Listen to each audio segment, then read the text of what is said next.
જી નમસ્કાર, મુંબઈ સમાચારમાં આપનું સ્વાગત છે. ભાવનગર લઠ્ઠાકાંડ અને ત્યારબાદ અનેક સવાલો તંત્ર પર, સરકાર પર થઈ રહ્યા છે. વિપક્ષ પણ અત્યારે હાલ ધારદાર સવાલો કરી રહી છે, પરંતુ સવાલ એ છે કે જો દારૂબંધીનો કડક અમલ થાય તો આ લઠ્ઠાકાંડ અને ભૂતકાળના અનેક લઠ્ઠાકાંડની અસર પણ જોવા નથી મળી રહી તંત્ર પર અને હપ્તાખોરીના આરોપ થઈ રહ્યા છે. ત્યારે મારી સાથે ગુજરાતના વરિષ્ઠ પત્રકાર અને રાજકીય વિશ્લેષક જગદીશભાઈ મહેતા જોડાયેલા છે. સર, સ્વાગત છે આપનું મુંબઈ સમાચારમાં. જી નમસ્કાર સર. ભાવનગર લઠ્ઠાકાંડ અને ત્યારબાદ આરોપ પ્રત્યારોપ આ થવું જોઈએ, એસએમસીના દરોડા થયા, પરંતુ તંત્ર સફાળું જાગ્યું. આ લઠ્ઠાકાંડની રાહ જોયા પછી આગ લાગે ત્યારે જ કૂવો ખોદવામાં આવે છે. વારંવાર આ દ્રશ્યો સામે આવે છે. જીગર સર, એમાં જનતાનો પણ વાંક છે. પણ શબ્દ વાપરું છું. જી. તંત્ર તો ખેર પોતાની ચામડી બચાવવા કહેવાતી સફળ જાગ્યું એમ કહેવાય, સફાળું.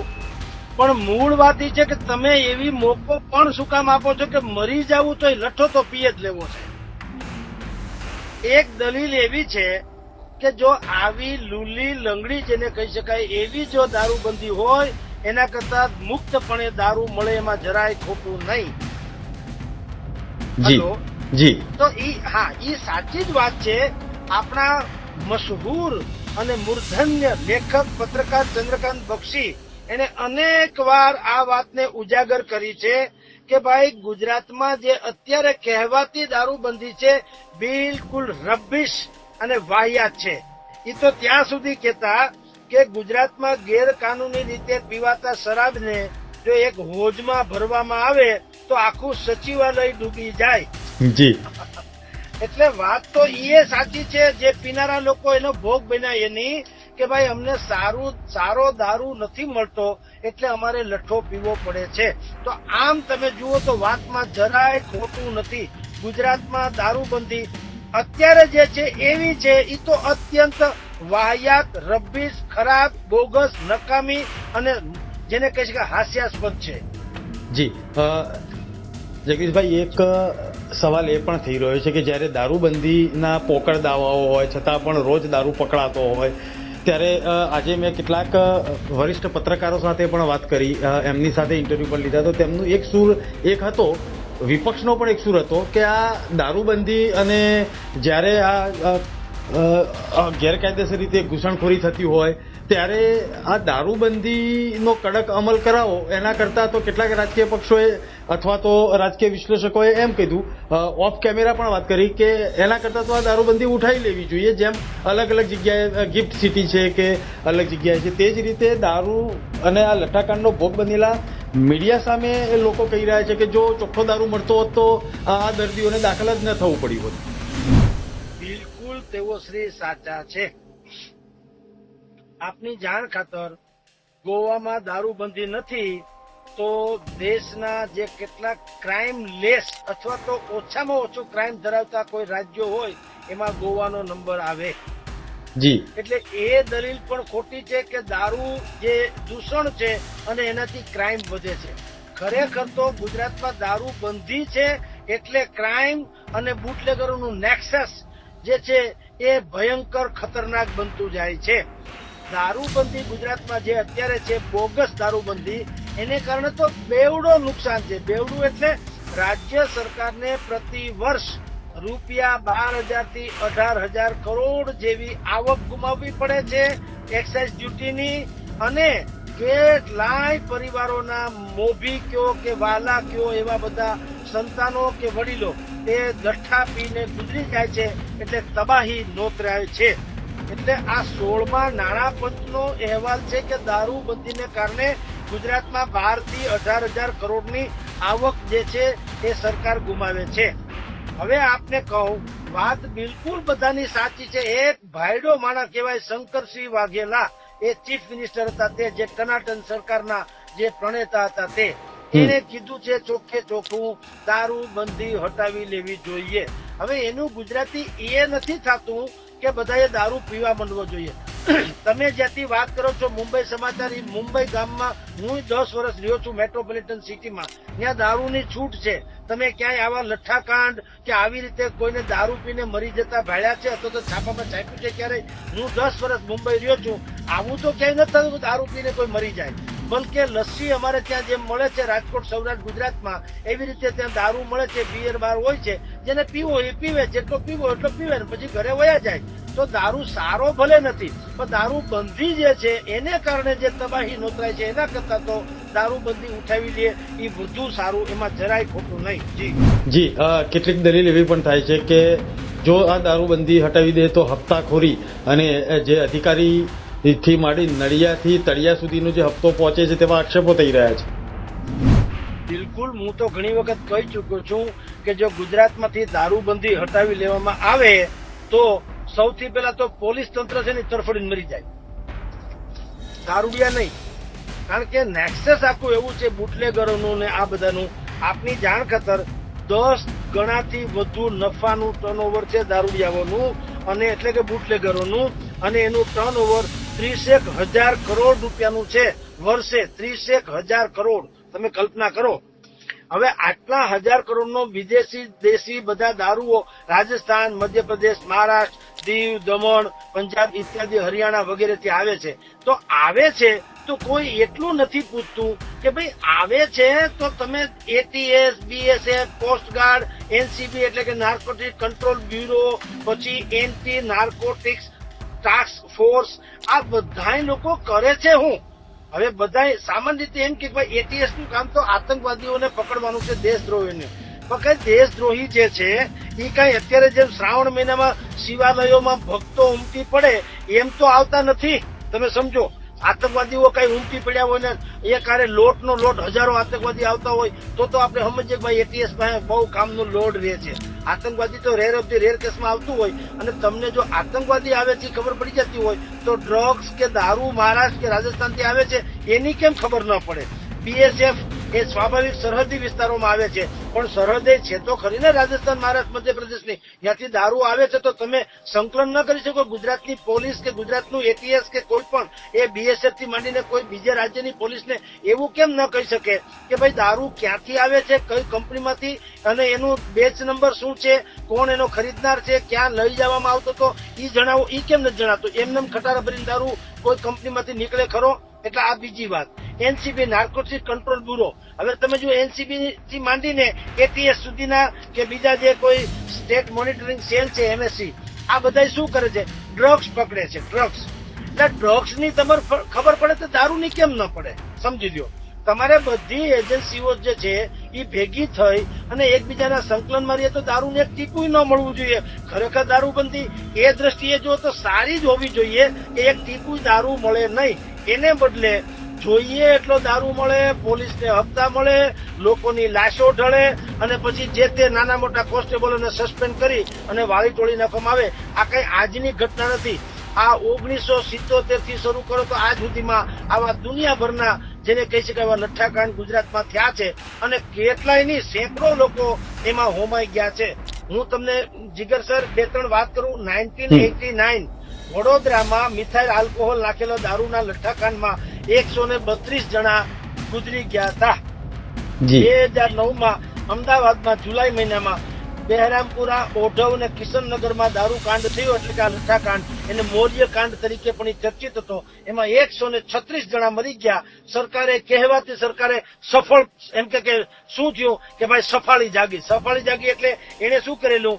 બોમ્બે પ્રોહિબિશન વિધેયક, ગુજરાત સુધારા એમ કરીને એક સુધારો કર્યો કે હવે પછી કોઈ દારૂને કારણે આવો ડખો થાય તો એને ડેથ પેનલ્ટી એટલે કે ફાંસીની સજા એને ફળવામાં આવશે. કે જે બુટલેગર આવો ઝેરી દારૂ બનાવે અને કોઈનો ભોગ લે તો એને ફાંસીની સજા આપવી.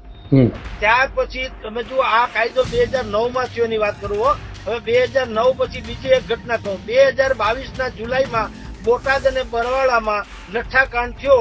સોલવન્ટ મિથેનોલ નાખીને દારૂ પાયો, 42 જણા મરી ગયા અને 97 જણા ગંભીર થયા. તો 2009માં જે ફાંસીની સજાની જોગવાઈ આવી હતી એ 2009 થી 2022 આટલા વર્ષમાં એક પણ બુટલેગરને ફાંસીની સજા તો છોડો, આજીવન કેદ કે 10 વર્ષની સજા પણ નથી થઈ. બોલો. જી એટલે કાયદા પણ બિલકુલ વાહિયાત છે. અને અમારી જાણ ખાતર અદાલત અને ટ્રાયલ કોર્ટોએ શું કીધું કે ફાંસીની સજાને બદલે આજીવન અથવા 10 વર્ષની સજા રાખો, એવું ટ્રાયલ કોર્ટોમાંથી લોકો બુદ્ધિપૂર્વક જે હોય ચુકાદો લઈ આવ્યા. હવે આવી સ્થિતિમાં આપણે જે લોકો દારૂના લઠ્ઠાકાંડમાં મરી જાય છે એને કાયદેસર તંત્ર ઉપર જ આધાર રાખવો એ મારી દ્રષ્ટિએ વધારે પડતો છે. જી તમારે જનતાએ સમજવું જોઈએ કે જો આ પીવા જેવી વસ્તુ હોત તો તમે લોકો જેમ અહીંયા લસ્સી ને છાશની ને રબડીની ને શ્રીખંડની દુકાન છે એમ દારૂની ન હોત. પણ નથી પીવા યોગ્ય તો ન પીવું જોઈએ. ઘણા લોકો જે એવી દલીલ કરે છે કે ભાઈ આ તો સરકાર દારૂબંધી છે એટલે બધો ડખો થાય છે, દારૂબંધી ઉઠાવી લેવામાં આવે તો અમને સારો દારૂ મળે. હાલો, એક દલીલ ઠીક છે, પણ હું તમને બીજું કહું, નાળિયેર બંધી તો નથી ને ગુજરાતમાં કે નાળિયેરના પાણી કોઈએ પીવા નહીં એવી બંધી છે નહીં. તો કેમ નથી પીતા? એ નાળિયેર લટકે છે કાં કોઈએ નાળિયેર પીને ટેવા જેવો થઈ ગયું સાંભળ્યું? એટલે આ તો બધા બહાના કાઢવા છે. મૂળ આપણી મનોવૃત્તિ એવી છે, કોઈ પણ હિસાબે દારૂ પીને તમારે કાં તો એમ કે છે કે ભાઈ અમે લોકો અમારું દુઃખ ભૂલવા હતું, ઘણા એમ કે નશા માટે, ઘણા વ્યસન માટે, ઘણા શોખ ખાતર આવી રીતે દારૂ પીને ઠેસડા કરવા છે. એટલે સરકારી તંત્ર ઉપર આવી રીતે ખાલી માછલા જોવાથી આંકડો ક્યાંય દળ ફીટે એમ નથી. આમાં આવું તંત્ર બોગસ છે તમને ને મને ખબર છે. તો એનો ગુજરાતી છે કે લોકોએ આ દારૂ પીવાનું બંધ કરે તો મેળ પડે. ઈ બંધ કરવાની મનાઈ ક્યાં છે? તમે પીવો છો, સારો દારૂ નથી મળતો એટલે ખરાબ પીવો એવું કોને કીધું? એમ તો એસટી બસ સારી ન હોય તો બધા જ ક્યાં વોલ્વોમાં જાય છે? નથી જતા. પોહાઈ જાય બાકી નથી જતા. એટલે આનો કોઈ અર્થ નથી. દારૂબંધી 100% ખોટી છે, એમાં કોઈ શંકા નથી. જેવી અત્યારે છે એવી, કારણ કે બધી જ પ્રકારનું નેક્સેસ આખું જે ચાલે છે અને લાગતા વળગતા જે છે એ કરોડોપતિ માલ થઈ જાય છે. તમે ગુજરાતના પોલીસને કોઈ દિવસ પગાર વધારાની ફરિયાદ કરતા ભાડ્યા છે ખરા? કોઈ દિવસ એનું યુનિયન તો છોડો, ભલે શિસ્તબદ્ધ કેડર કહો એટલે યુનિયન ન કે, પણ કોઈ પોલીસે આજ સુધીમાં પોલીસના વતીથી કોઈ એમ કીધું કે ભાઈ આનો પગાર હવે કઈક વધારો માણા થાવ, હવે આ લોકોનો પરિવારનો જીવન નિર્વાહ નથી હાલતો, એવું કઈ છે? બધાને ખબર છે. ખાલી ખાખી લુગડું પહેરાવી દે એટલે બાકી બધું અમે ચરી ખાવું. એક પોલીસ કોન્સ્ટેબલ અમારા રાજકોટમાં તમને કહું તો અનેકો પોલીસ કોન્સ્ટેબલ એવા છે જેની ટોટલી નેટવર્થ 150 થી 200 કરોડ મિનિમમ થી મેક્સિમમ તો તમારી કલ્પના બહાર છે. બોલો.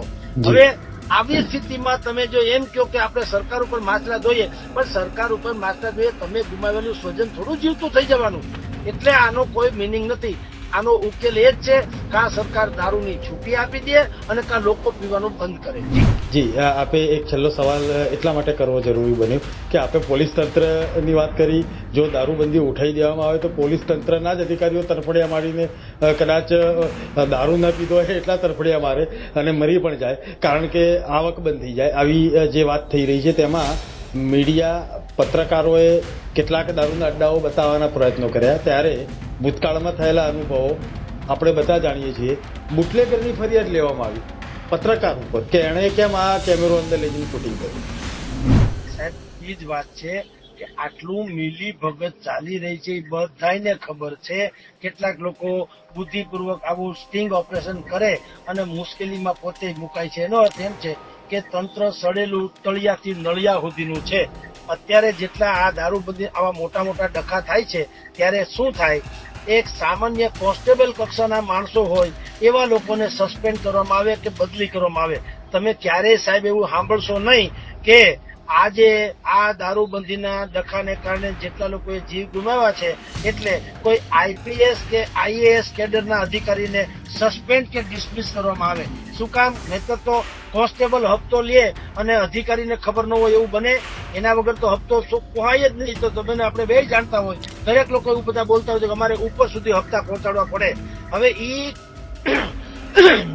આવું બોગસમાં બોગસ તંત્ર છે એટલે તો પત્રકારો સ્ટિંગ ઓપરેશન ક્યારેક કરે છે, પણ જેને પોતાને ખબર છે કે આપણું આ સ્ટિંગ ઓપરેશન કરવાથી આપણા રોટલા અબડાઈ જાય એમ છે એટલે આ લોકો પત્રકારો ઉપર દોષ બોલાવે, એની ધરપકડ કરે, એને હેરાન કરે. તમે આ કોને પૂછીને આવ્યા, કેમ તમે વિડીયો શૂટિંગ ઉતાર્યું, કેમ તમે પોલીસનું ધ્યાન ન દોર્યું, દંડક કર્યું, આવું બધું વર્ષોથી થયા કરે છે.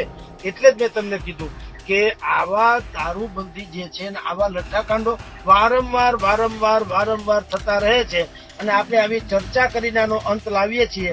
એનો કોઈ ઉકેલ શોધતા નથી. ઉકેલ મેં કીધું તેમ બે જ બાબતે ઉકેલ થઈ શકે.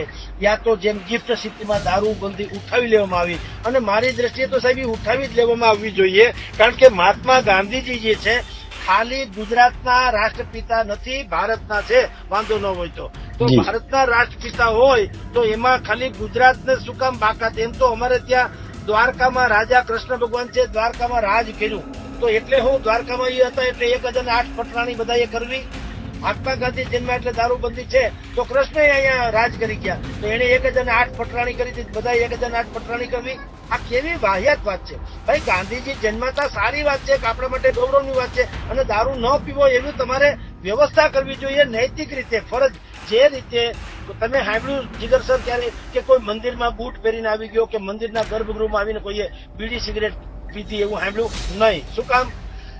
એ પ્રકારની માનસિકતા કેળવવામાં જે તે બધા લોકો સફળ થયા કે મંદિરમાં બૂટ પહેરીને જવાય નહીં, ત્યાં સિગરેટ પીવાય નહીં. આપણા માતુશ્રી હોય કોઈએ પોતાની માને એમ એવી ઓળખાણ આપી કે ભાઈ આ મારા પપ્પા છે ને એના પત્ની છે, એવું કોઈ બોલ્યું નહીં. બધા શું કે મારા માં છે, મારી મમ્મી છે, મારી બા છે. કારણ કે તમે ને મેં આપણે પહેલેથી જ એ સંસ્કાર આપ્યા કે આપણે પપ્પાની પત્ની છે એમ નહીં, બા કહીએ છીએ. એવી રીતે સરકારે વ્યવસ્થા કરવી જોઈએ કે કોઈ લોકો દારૂને નૈતિક રીતે હાથ ન લગાડે. એ ગાંધીજીને સાચી તર્પણ છે, એ ગાંધીજીનું ગુજરાતની મોટી યાદી છે. પણ દારૂબંધી છે અને દુનિયાભરમાં ખટારા મોઢે રોજ દારૂ પકડાય છે, અને બધાને બધી ખબર છે કે ક્યાં શું થાય છે.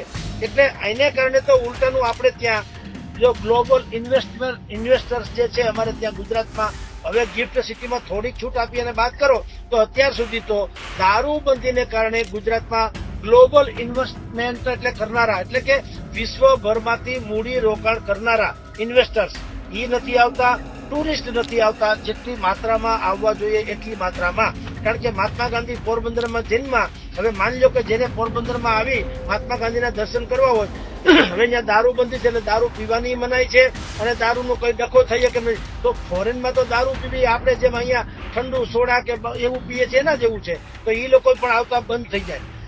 આપણી જે હોસ્પિટાલિટી એટલે આપણી જે આવકાર છે, મહેમાનોને માન દલ ભરીને દીધા નહીં, મંદિર નહીં મહાન, સાચું હોરઠિયો ભણે, એમ અમે કહીએ છીએ કે મહેમાનોને માન આપવાની ને આપણી જે હોસ્પિટાલિટી કહેવાય છે. પણ હોસ્પિટાલિટી ક્યાંથી? જેને દારૂ જ પીવો છે તો પરદેશમાં સ્વાભાવિક વાત કરી તો અમે આપી શકતા નથી. એટલે એમે હોસ્પિટાલિટીની દ્રષ્ટિએ પણ ટુરિઝમ, ઇન્વેસ્ટમેન્ટની દ્રષ્ટિએ, હોસ્પિટલની દ્રષ્ટિએ આમાં કોઈ ગુજરાતમાં મોટા ભાગે આવતા નથી, કારણ કે અહીંયા દારૂબંધી છે. એટલે ખરેખર બંધારણમાં જે લખ્યું છે શું ખાવું, શું પહેરવું અને શું ઓઢવું કે શું બોલવું કે જે રીતે વર્તવું, એને દરેકને અધિકાર છે, નાગરિકી અધિકાર છે. તો તમે દુનિયાના આપણા ગુજરાતના ભારતના બીજા બધા રાજ્યોમાં છૂટ છે દારૂની, એક ગુજરાતમાં કારણ કે ગાંધીજી જન્માતા. હવે એ તો કાયદેસર આ લોકોને બાનમાં રાખવા જેવા છે લોકોને. ભાઈ ગાંધીજી જન્મ કોણ ના પાડે છે?